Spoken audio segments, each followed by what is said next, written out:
So welcome to class number 11, week 12. So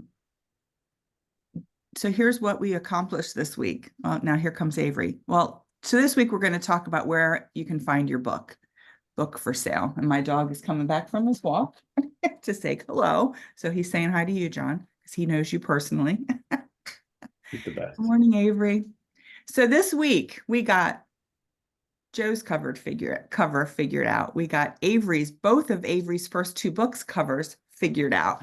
We got Library of Congress numbers for John's book and for Chris's book, one day apart. So that's done.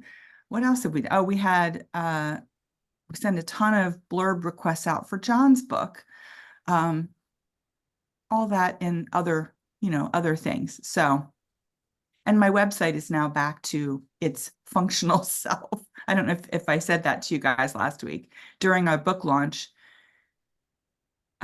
we had, so I have a team of people who serve as my book shepherd, and they do some of the back end work, and they hired a new person, and that new person didn't disclose that they didn't know how to use the plugin that I have on my website, and hard-coded a bunch of things and changed presets, which changed all 35 pages on my website. Oh my And they gosh. looked like they were your drunk uncle at Thanksgiving, right? Oh, no. So not the professional look that I was going for.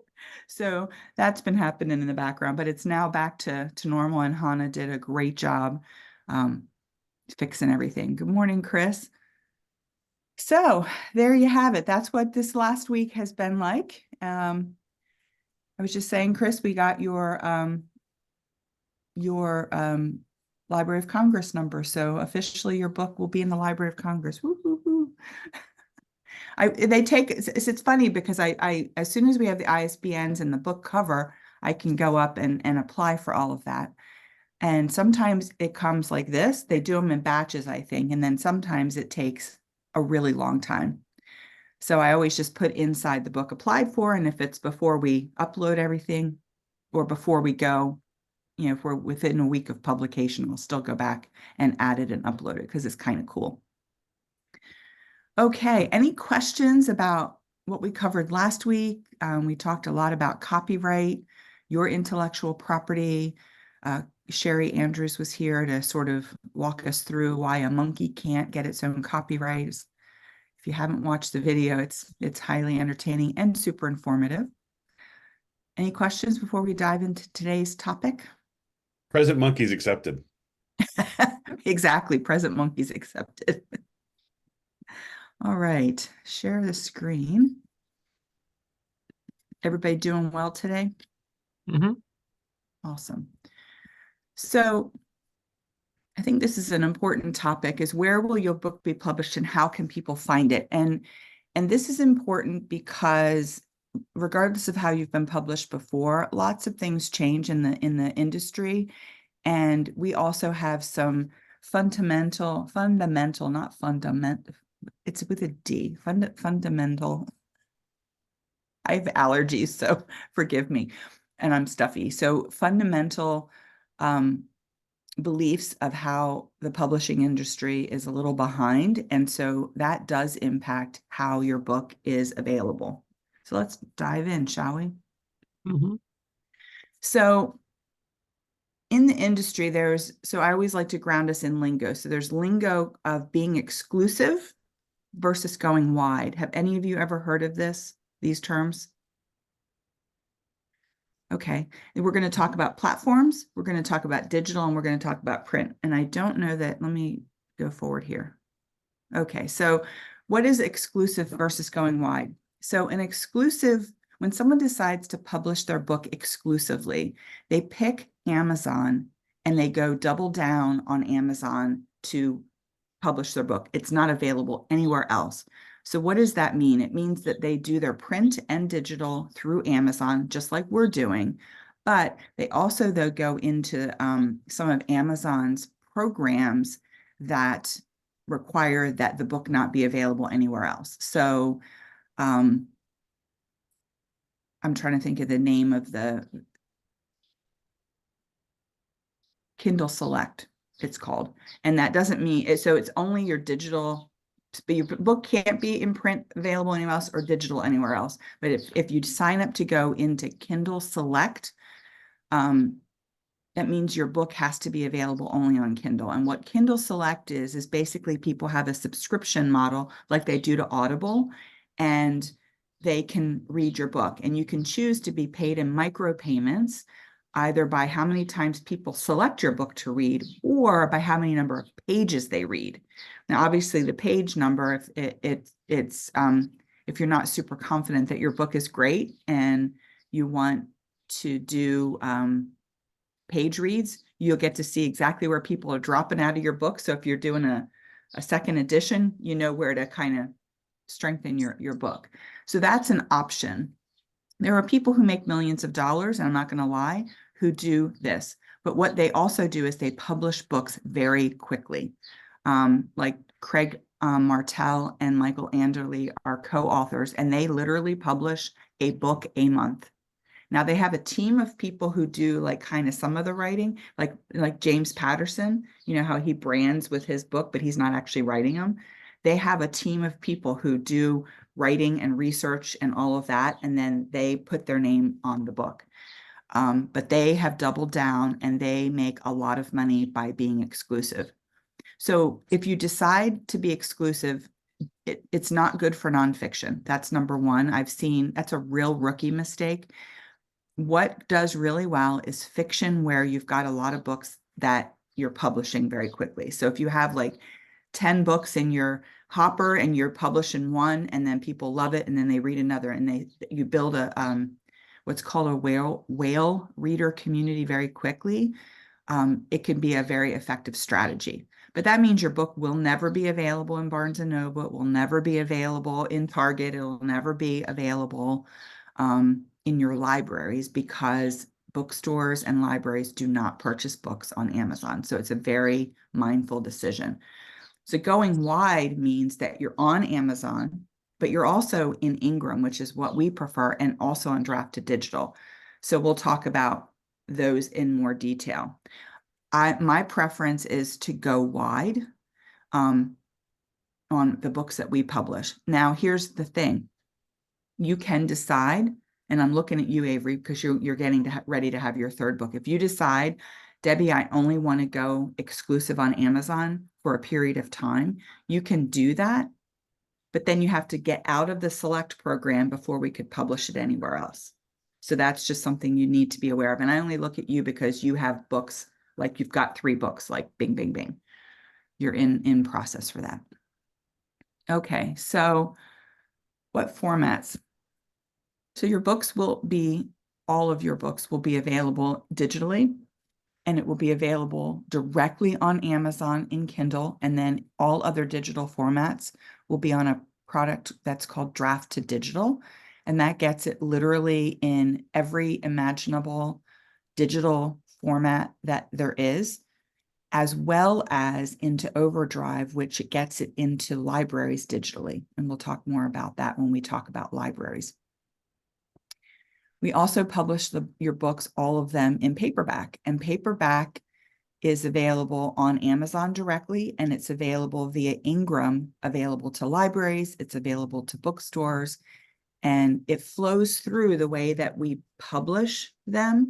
It flows through to all of the digital online bookstores. So for example, once your book is published, you'll be able to go to target.com and you'll see your book.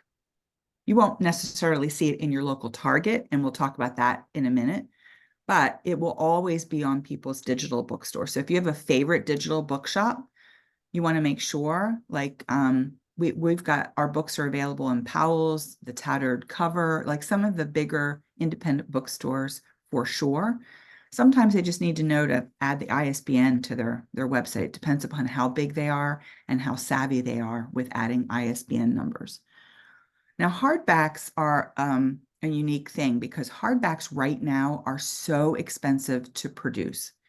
And most people aren't consuming hardbacks like they used to because of that. I'll give you an example. I love cookbooks, and I'm a big fan of the Barefoot Contessa, and I have all of her cookbooks. some of them autographed when I've met her in person. Um, they usually were about 25 bucks. And they're expensive to produce because there's a lot of photographs, very shiny paper. It's a hardback. They're the cover is I'm trying to think of the term, it's escaping me this morning, but it's printed on. It doesn't have a sleeve. So it's a case bound. That's what it is. It's case bound. This last cookbook of hers that I just bought a few weeks ago was $50. So double the price. And that's for her to make pennies. Honestly, we had several children's books that we had out in hardcover, and children's books get consumed very differently. And we actually unpublish them until the market settles down. And even like paper right now is super expensive. I'm trying to think, one of your books, I just uploaded the paper copy, and it was Sherry's book. She's in the Sherry, who you met last week. Her book is going up, and it's just shy. It's like 275 pages, and her book normally would it be about $5 to produce. It's $7.50 to produce, and it's just like one times. So if you're asking me what's it going to cost for me to buy my book, I can't answer you because literally those costs are like all over the place right now. So we don't normally publish in hardback. Now, John has a special request. He wants his book as kind of a special edition in hardback for a few things. So we are going to design that, and that will be, it'll look like this, John, where it'll have a sleeve, but the case will be like this. So we will have some of those available. So that's something that we're working on for him. But for most of yours, it's just not worth your time or investment. That being said, if things change and I'm watching the market and I come back to you and I'm like, hey, I really like to publish this in hardback, we can do that. It's the same interior. It's just a different cover. Okay. Okay, so we've talked about this a little bit, and I've given some examples of what things are available in particular to draft to digital, because most of you aren't familiar with draft to digital, are you? Can I ask a No. quick question before we move Sure. on? Yeah. I'm wondering, in terms of the kind of more traditional publishing model, what metrics typically go into the decision about whether to do a hardcover and how many of those to print? Well, I'm not necessarily privy to the interior working, so I can just talk about what I know from the exterior looking in. If you remember, probably 20, 30 years ago, they would always come out with a hardback first. They'd sell that like crazy for people who wanted a hardback or were voracious readers or loved that author, that the hardback would sell. A year later, they would release the paperback. And so once digital came out, they still do that. They still do the hardback and digital versions first, but sometime later, like when the sales drop down, then they publish the paperback. So they've got it all produced and ready to go, because I've seen like Kristen Harmel, who writes historical fiction and is one of the authors that I enjoy reading. Her last book I had to buy in hardback, but it was a full like 9-10 months before they released the paperback. So they still are adhering to that kind of old model, but in everything that I'm reading, people just aren't buying paperback or hardbacks like they used to. It seems like even in the bookstores, it's not as prevalent a thing as it used to be. Yeah, I mean, it's definitely a smaller, so what I've found is, like if I walk into a Barnes and Noble, they'll have the hardback, the new releases are almost always hardback, and then they'll have a separate thing of new releases just in paperback, but they're typically books that have been released before in hardback. So the traditional model, and I've been reading a lot about it lately, in particular in a variety of different platforms. They're just not like moving with the times with how people are consuming materials. Did you have something to say, Chris?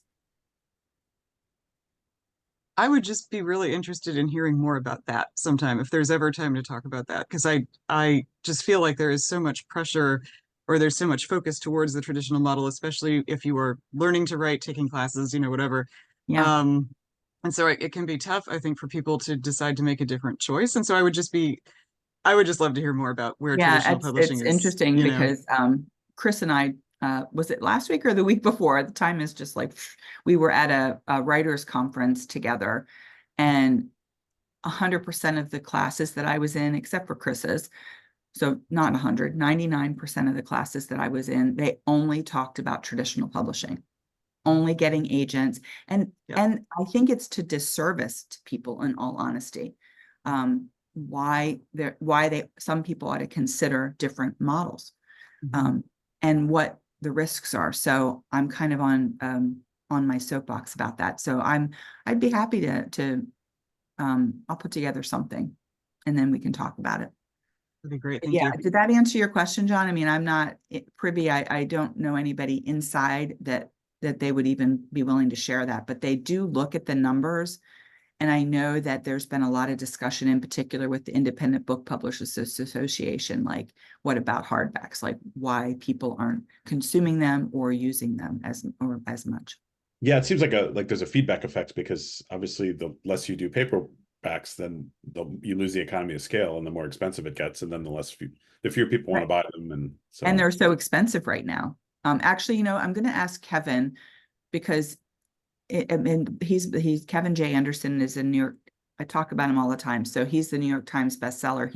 He actually wrote the Dune movies that are out in the theaters right now. He writes in the Dune universe. He's written the prequels and the sequels to Frank Herbert's novel. He wrote them with Frank Herbert's son, Brian. But he was my lead professor at Western Colorado University. So he's published traditionally, he's published with mid-sized companies. He also self-publishes. He started a publishing company. So I'm curious, because it came up last year during some of the alumni discussions about hardbacks, because Western is a self-funded program, in terms of they bring in all kinds of guest speakers. Like, I've met Michael Anderle, and I've met Brandon Sanderson, and I've met a lot of people, Jonathan Mayberry, some of the bigger names. They come to our class and they talk, and we get to hang out with them. But so it's self-funded, meaning that all the book sales of their anthology every year, and then the students' thesis projects, he publishes them through WordPress, or his WordFire Press, which is his company, and then they get fed back into the university. But we were talking that, the hardbacks and the paperback and the digital all get released simultaneously, which is, we release everything simultaneously as well. And we can talk about why in a minute. But he's like, I don't know that we're going to be able to do paperbacks, because it's so expensive to produce them. And if you think about it, it's a third cover. And then he does small print runs for these to support another local printer. So he is buying, like the traditional publishers, he's buying 3,000 copies in a print run of, 15 or 20 books in hardcover and paperback and all of that, and then selling them from his warehouse, which is his basement, by the way.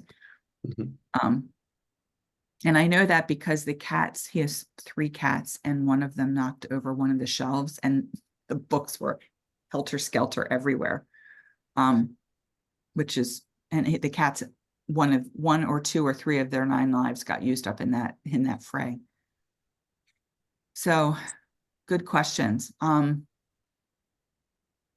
So interestingly, very recently, Draft to Digital kind of works now in tandem with Ingram Spark. And Ingram Spark is where we do your print copies that get the book everywhere else. And Draft to Digital, when I was in my grad school program, they released a beta product that you can do your Ingram Spark print through Draft to Digital. So at some point I might play with that, but I'll probably do it with one of my own books as opposed to one of your books, because then I'm taking the risk and you're not. The beautiful thing about Draft to Digital, and as you set up your Draft to Digital account, you'll see why this is beautiful, is it automatically does the royalty split. So when you start to get royalties from us, you won't get them from us through Draft to Digital. So whatever your royalty split is with us will be automatically done for all of the digital books. So if I were to print our books through Ingram through Drafted Digital, that would also go away. And the only thing that we would have to report to you is Amazon. So it's kind of an interesting concept. I haven't played with it because I wanted it to get out of the beta stage and for them to get all the things done. Then I want to put one of my books through there and see what that's like. So again, Amazon, we publish directly on that, which requires a separate cover. Ingram Spark is a third cover because it's just sized differently. And by third, I mean we have one for your digital, which is just a flat cover. We have an Amazon cover, and then it's resized. And usually we design the Ingram first, and then we resize it for Amazon. And then if in John's case, we're doing a fourth cover, which is the hardback cover. Interestingly, the interior is the same for all of them. It doesn't matter. So that's at least a big bonus. It used to be different. It used to be interesting. Amazon used to publish their books on their own platform called a MOBI, a MOBI file. So we had to create a digital file, which was an EPUB. We had to create a MOBI file, and we had to create a PDF file. Now it's all the same. So that's at least one thing that Amazon did that was nice. So I just put here on Drafted Digital just a summary of some of the books that will be available. The other really cool thing about Drafted Digital is you can go into your site and they create a landing page for your book. And it lists on there all the places that your book is available that through Drafted Digital. But say you wanted to have one link for your website after the launch. So this is post-launch, like 6 weeks after your launch, you could go in and add your Kindle book. You could add your print book. You can add the print version, well, print and then Kindle, and it would be one-stop shop. So someone goes to that, it takes them to that link, and your book is available. Wherever it's available will show up on that link, which is kind of a nice thing that they do, and you can manipulate that yourself. Just don't ask me how to do it. I have someone else do it for me because my brain is full of tech and I love tech, but that's just like, okay, I'm out. But I use it for like the link for any digital. So it's like we have Amazon, we have print, and I always go print to my favorite indie bookstore, and then the Drafted Digital link has all the other ones, including Overdrive, which again, we're going to talk about libraries in a couple of weeks. Any questions before I move on? More questions? Yummy questions? Go ahead, Joe. Yeah, I'm just curious. So the books will be available on Amazon, but if we walk into our local bookstore, we could also possibly find it there as well, correct? Yeah, so we'll talk about that when we talk about libraries and bookstores. So Oh, your local bookstore, you can have success in getting it in, but they need to know. Your book can be purchased by them, and we do it print on demand. So we're going to talk in great length all about that in a couple. Let me look at what week. Libraries and bookstores. We're And talking I about just that on May 2nd. okay. and Joe, my experience is so I the bookstore in Key West, Florida ordered my book, but our indie bookstore over in Duluth, they requested that I bring copies and sign copies. And so and then I get a commission, they're working on a commission basis. So it's been kind of like depends on which bookstore. It's Mhm. very bookstore independent, and we're going to talk at great lengths.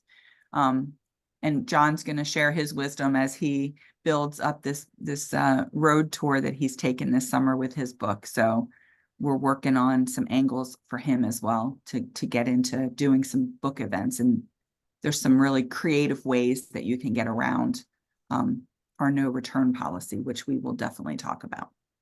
Okay. Most bookstores, Joe, if they're small independent bookstores, since they can buy one copy, there's like no risk to them. Mm-hmm. So as long as they know about your book, they can order it. Your library can order it. Your library, we're going to talk about how they can get access to it without having to put an outlay. So there's like very little risk.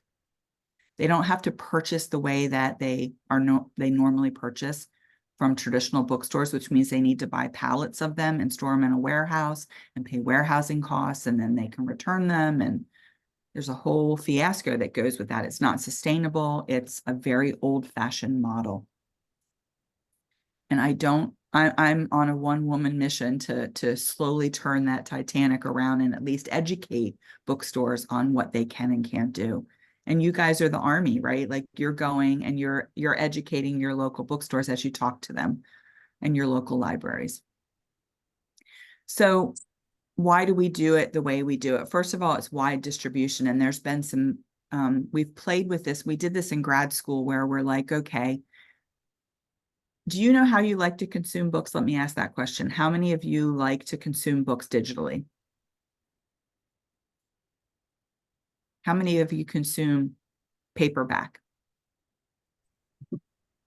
How many consume hardback? I'm an equal opportunity consumer. So if your book is available only in hardback and you just want it digitally, how do you feel about that? Kind of disappointed, like there's all this hype and you can't get your fingers on that book and you feel kind of forced. So that's why we publish it in all the formats at the same time on the same day, because we've realized in many cases, people who want your book want it the way they want it. And why create this artificial delay, right? It doesn't really dilute anything. Like, we monitor the sales, especially on Amazon, because that's what we're focused on launch day. We monitor the sales in print and digital, and we can see, and we just had a book launch a couple weeks ago. If you follow me on social media, you saw it everywhere. You couldn't miss it. It was everywhere. 87% of the people bought it on paperback. I have the numbers, and it was like, and it doesn't vary necessarily by country, but it does vary by age. So it's interesting. Like, I usually only consume digitally when I'm traveling, because I went on a trip to Switzerland. I took 8 books with me in my suitcase. There was a lot of time on planes and trains. I read all 8, which should tell you about the quality of the company on the trip. And I was in search of books to read in English in Switzerland, which were hard to that I hadn't already read, that weren't romance novels, which are not my jam. So I at that point I broke down and got an iPad so I can read on my I put a Kindle app on there. So anyway, so we let your books be available widely. And again, it's the reader availability. We're focused on what do readers want and where do they want. We want it also to be available in bookstores. And we're going to talk a little bit in a couple weeks about bookshop.org, which every single one of you can set up and should set up. And we'll talk about why when we talk about bookstores and libraries on May 2nd. How to get your book in the local library. Librarians, and you'll hear me say this again, they want to support local artists. They just need to know that your book is there. And I'll tell you more about that in a couple weeks about why. There's actually 2 library lists, the traditional library list, and then what is very affectionately and disparagingly called the ghetto list. And our books, because we're independent publishers and people who independent self-publish, will show up on the ghetto list. They just need to know that your book is there. And we'll provide you with stuff that you can go into your library and say, hey, you can order my book. And they usually have a local author section, and they want your book to be there. And Avery, Penn State's bookstore on the York campus, can carry your book because they can order 1 or 2 copies, and you can go in and have a signing there. And it's a big deal when a college student's publishing her 3rd book, right? So they can have it. It can be there. Your book is going to be available in every country that there is in the world. You know, as long as they have an infrastructure to order books and buy books, that's the other thing. So, and we can see what countries people's books are being purchased in. We, for the first time, had books being purchased in Japan and the Philippines, Australia, France, all over Europe, France, Belgium, Norway, Denmark, the UK, Northern Ireland, Canada. We've had books purchased in Argentina. Like, so it's pretty cool. People just need to know about your book. And Question that's for why I want, God, I remember, like, it seems like in some areas of this industry, like when it comes to agents, there's these massive, like, border walls where if you have an agent in England, they're going to be really quite ineffective at, servicing you and helping you in the US, for instance. Mhm. And then in other places, like ordering books, it seems like there really aren't any barriers. And I'm wondering if there's any sort of easy things to do to sort of promote your novel in other English-speaking countries that most people maybe don't know about or don't take advantage of. I think it's about relationships, right? And so like you have traveled extensively. So when we talk about your launch team, you're going to want to tap into the people that you know in those countries and have them potentially be part of your launch team. And so they can tell the people that they know, because when we talk about the launch, we do everything from a grassroots level, because most people find out about books that they want to read from friends and family, or like the top two.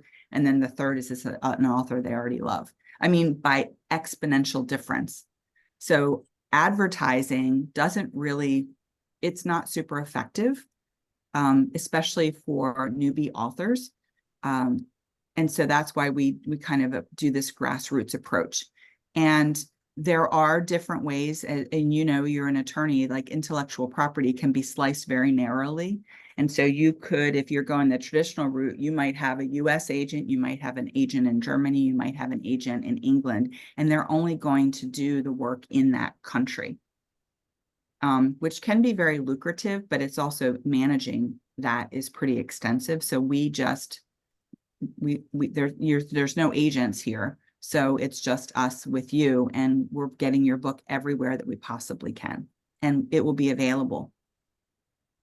People just need to know about it. So for you in particular, you make friends easier than most people make toast, right? So, and you have friends all over the world, which is really awesome. So don't be afraid to say, hey, I've got this book coming out. Would you like to be a launch partner? You'll have a meeting with Suzanne here pretty soon, and then learn exactly what that means. And she's going to come and talk to all of us about book launches. So,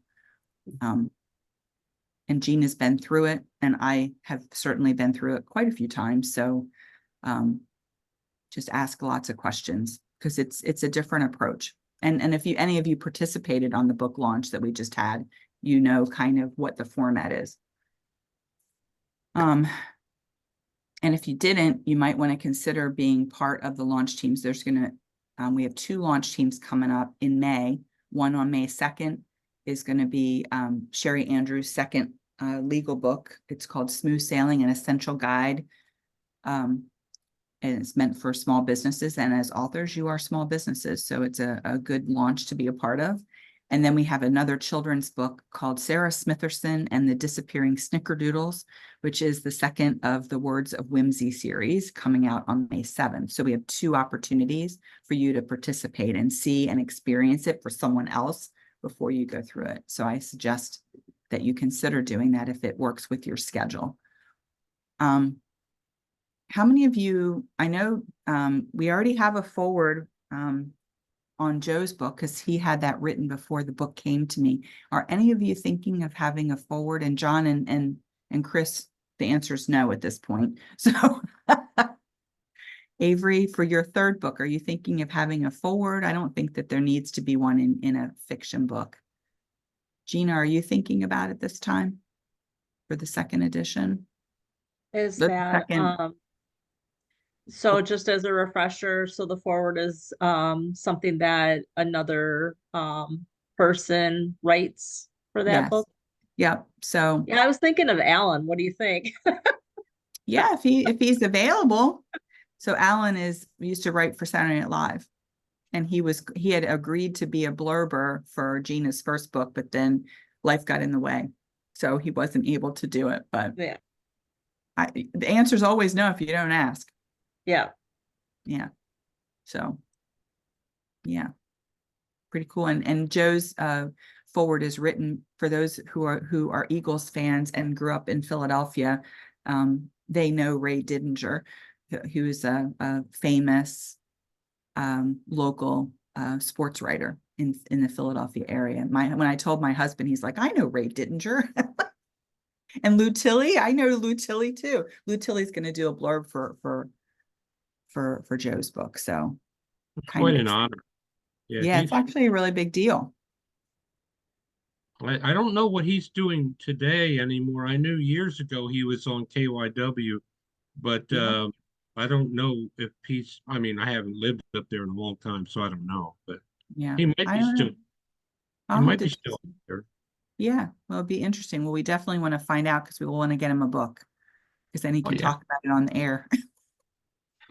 Um, so I want you to start thinking about, so there's I'll put in there a tracker. So think about if you haven't already started, and I know Chris and Joe and John are already in the deep throes of getting their blurbs. But if you want to get blurbs from anybody, I want you to start thinking about who you would ask to get an advanced copy of your book, to read it, to get blurbs. And we're going to talk about reviews and blurbs on April 11th. So we'll be talking about that. And some of you are already deep in the throes of it because we're doing things out of order to kind of move your book. Yep. Go ahead, Chris.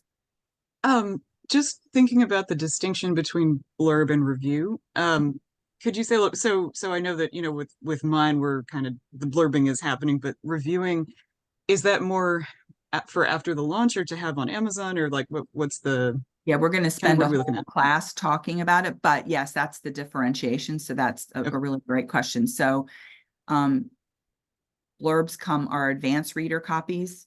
They read it in advance. They get an early copy. They read it and they provide a blurb. And we do use those blurbs all over the place. We use them inside your book, inside the cover. We use them. Some of them we'll take an excerpt and put on the back cover. In some cases, we would put something on the front cover. That has to be a really big heavy hitter, like to go on the front cover. And then we use them for social media as social proof during your launch. And then you can have them on your website, which is really good on your book landing page. If you have really good blurbs, we'll put some blurbs on there. I also, on the back end, when I'm uploading your book to all the platforms, there's a space that I can put advanced blurbs, and I put them in there as well. Because again, it's social proof that your book is great and people loved it and what they loved about it specifically. When I do blurbs, I kind of look, and when I pull things out of the full blurb goes on the inside, and they will be edited. And in some cases they'll be shortened because some people feel like they need to write an essay for a blurb, and I usually say 75 to 100 words max. Like, what did you love about it? And then I look and say, okay, I don't want to say the same thing over and over again. So I'll look and kind of pick out the pieces that make it different. So if you like this kind of thing, I'm going to put it over there. If they compare it to another book, or so we use that for social media and then for your landing page. And then you can have those in your social media plan. You don't just use them for your launch, you'll reuse them. You put them out there every once in a while, because if you think about how we consume social media, it's so fast. So you might not see it one day and then you put it up another month and it's like, oh, here's a blurb, here's a picture of the book cover. Like Joe, with yours, we're going to create all kinds of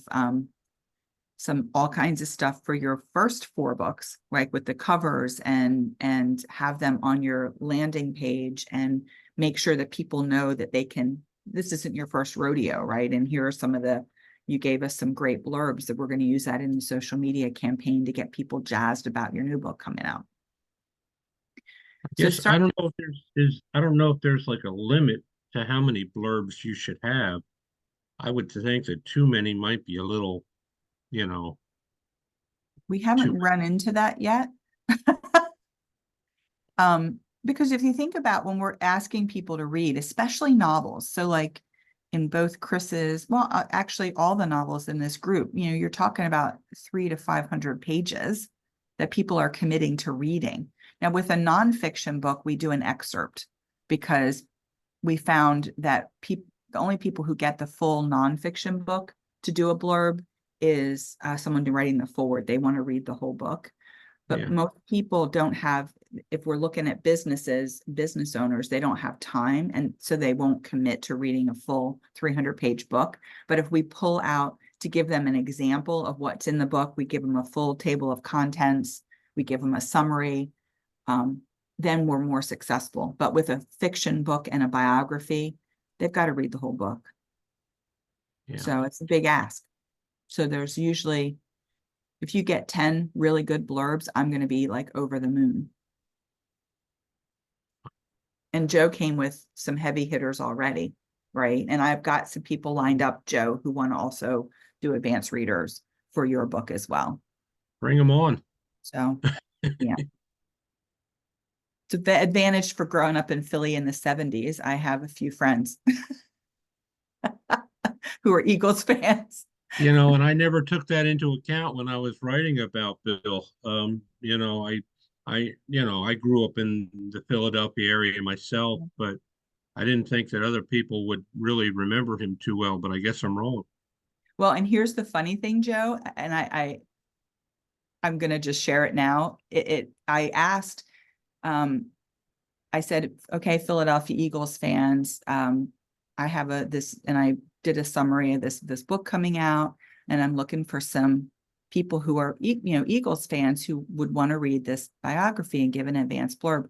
Do you know 90% of them were women who responded, which I No. thought was interesting because you think it's all men. It was Yeah. women, and they are and I know them, they are diehard Eagles fans, like season ticket holders, like painting their faces, the whole 9 yards. So your market may be broader than you think. Well, I know Bill had a lot of girlfriends. Yeah. No, these were all women who are, my age or even some of them younger. So, but they're big Eagles fans. So I thought that was interesting because I really thought, based upon our conversation, that it would be guys. And then Yeah. with all these women, I'm like, holy heck. So you never Yeah, know. You might be yeah, surprised. that does surprise me. Yeah. So we may consider, when we're looking at the marketing aspect of that, we might have 2 avatars, and have some softer graphics. Some of the stories, maybe they'll get a laugh out of, maybe they won't. Yeah, yeah, that's true. So when I put this up, I'll give you a tracker. It's just an Excel spreadsheet that I created. You can import it into Google if you prefer using Google, but who you're sending the arc out, and typically, so let me just frame this. You can send the arcs out, but you send the blurbs to me. More people will send it to your editor, then they may not want to tell you what they think of your book, because we're not asking for good reviews. We're asking for reviews, right? I want to be clear about that. And most people will want to send it back to your publisher. So typically I'm the one who sends out the arcs. I get your list, and my preference is one list in one thing, a Word doc, Excel spreadsheet, because think about all the books I'm managing right now. And I just told you like what this last week was like. That's a typical week. So I'm in a lot of different pies. So if you make it easier for me, then I don't have to pick and choose, but send me one list with all the people. If you have people you're adding, I can just, if you send me an email, I added this person, they want to do it, I can, scrape that and add it to the existing list. Then I send everything out. And I'll CC you or blind CC you, but I ask them to send it back to me, because then I'm tracking it. You're also tracking. You may, ping people. I may ask you to ping people. And that way I know what I'm expecting, because I've got to follow that to get them edited and in your book, because that's usually the last step before we finalize the interior, which means then we can finalize the cover. Then I can pick, the blurbs that are going on there. And then it starts the whole avalanche of everything towards launch day. So that's my preference. Just keep a running list and send me one document. And then it just makes I hate missing things, and that's what I'm afraid of. So that's why I'm asking that. For those of you who already have it in process, we're already well on the way, so we're rocking and a rolling. Okay, any questions, thoughts, concerns? Can I ask a random question?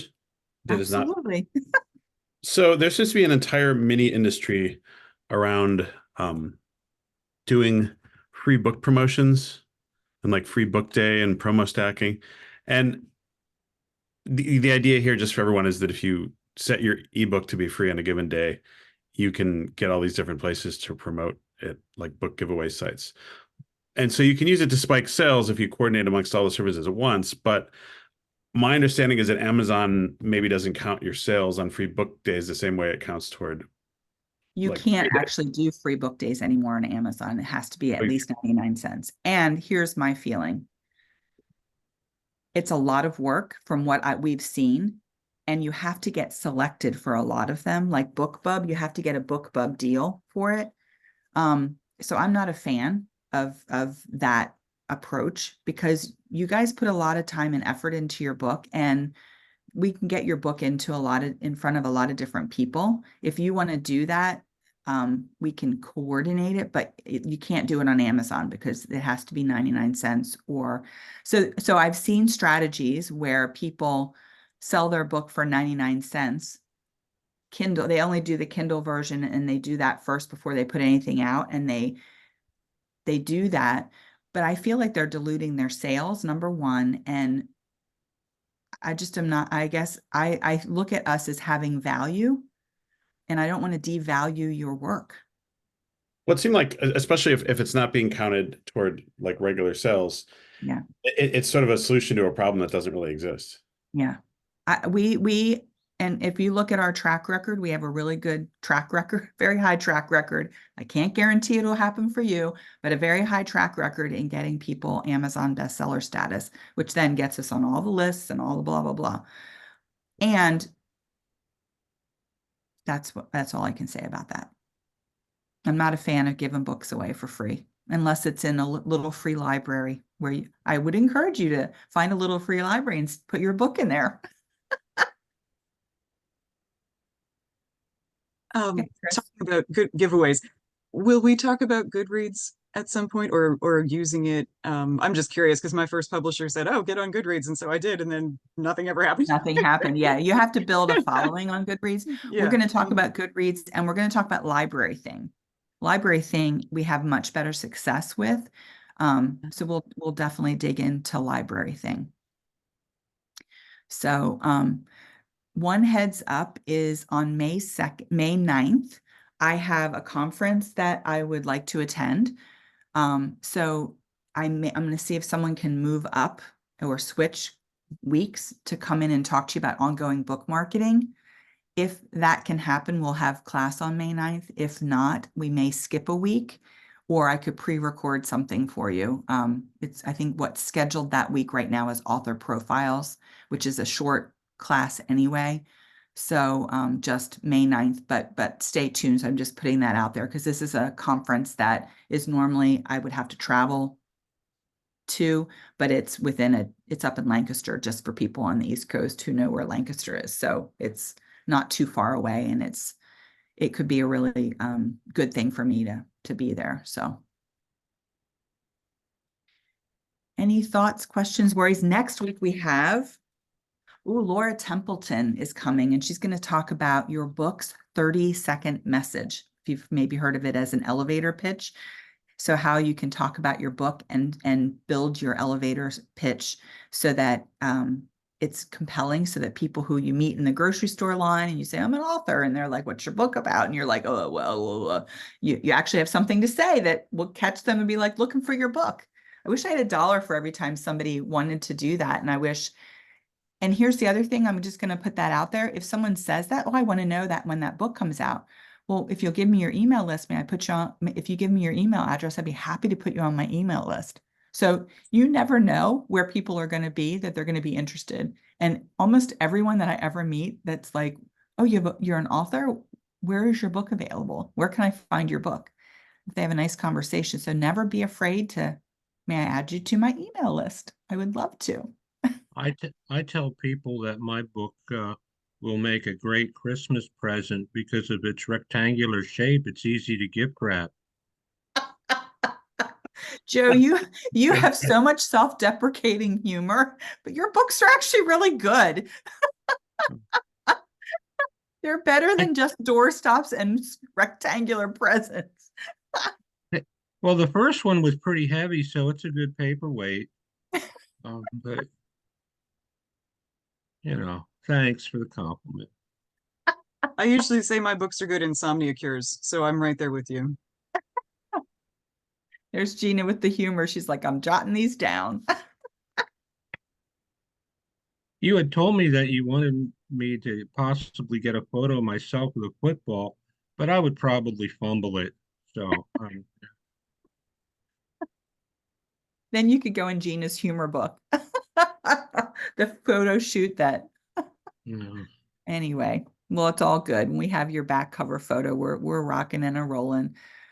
So next week we have Laura who will be here. And then the following week, let me look, is we're going to talk about electronic press kits and what that entails and where you can use it and where you want to put it. And then we're going to get deep into book. No, we're not going to do book blurbs again, I don't think. I'm going to move some things around. We're going to talk about your author business plan and why and what that can be like, because you publish a book, you have intellectual property, you have a stream of income, hopefully, that we can keep going as you publish more books, and then it's a different stream of income and it's a different part of your business. So how do you want to develop it? And we're going to talk about marketing and blah, blah, blah, blah, blah, other than just paperweights and insomnia cures, which I would not recommend as marketing ploys, by the way. Well, thank you for being here. I'll have everything posted up on the site, and I'll put a link for you to download that ARC and blurb tracker if you want. If you're interested, it's nothing fancy, but it works. Have a great week. Enjoy your weekend. I hope that we get some sunshine and warm weather up here on the East Coast, because it's been pretty freaking cold. thanks for all your hard work, Deb. All right. Have a great week, everyone. Take care. Bye-bye. You.